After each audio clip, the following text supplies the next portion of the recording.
నమ్మలేకపోతున్నాను. నేను నమ్మలేకపోతున్నాను. నీకోసం నేను ఎంత చేస్తుంటే చివరికి నువ్వు నా దగ్గరికి అలాంటి వార్తని పంపిస్తావా? మనసుందా నీకు? జాలి దయ ఉన్నాయా నీకు?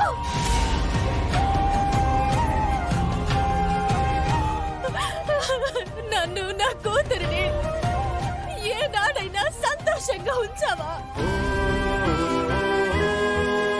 మా జీవితాలకి కష్టాలేనా? తాత్కాలికంగా దూరమైందని అనుకున్నాను, కానీ శాశ్వతంగా దూరం చేస్తావని అనుకోలేదు. అమ్మవారిని కాదు నువ్వు, అమ్మవారిని కానే కాదు. నీకోసం ఈ పూజలు చేయడం అనవసరం.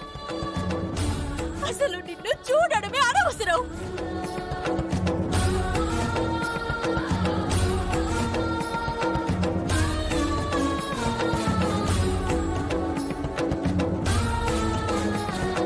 నా కూతురుని దూరం చేసిన తర్వాత ఇంకా నేను ఎందుకు బ్రతుకుంటాలి?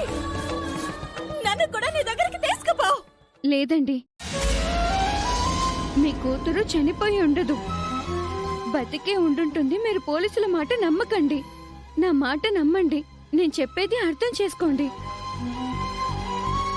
పోలీసులు 100 రకాలుగా ఎంక్వైరీలు చేసుకుని వస్తారే, వాళ్ళ మాటలు నమ్మద్దంటావేంటి?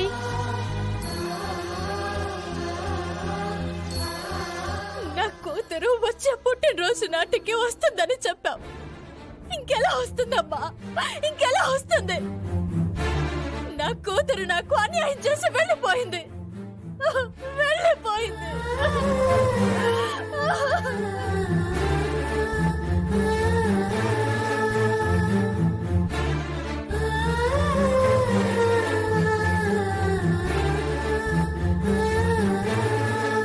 లేదమ్మా, నీ కూతురు నిన్ను విడిచిపెట్టి పోదు. నేను ఇంతలా ఎందుకు చెప్తున్నానో అర్థం చేసుకోండి. ధైర్యంగా ఉండండి, కొన్ని రోజులు ఓపిక పట్టండి. 2 రోజుల క్రితమే నాతో మాట్లాడింది. తొందరలోనే నా దగ్గరికి వస్తాను చెప్పింది. వీళ్ళు చెప్పింది చూస్తుంటే జరిగింది నిజమే అనిపిస్తుంది.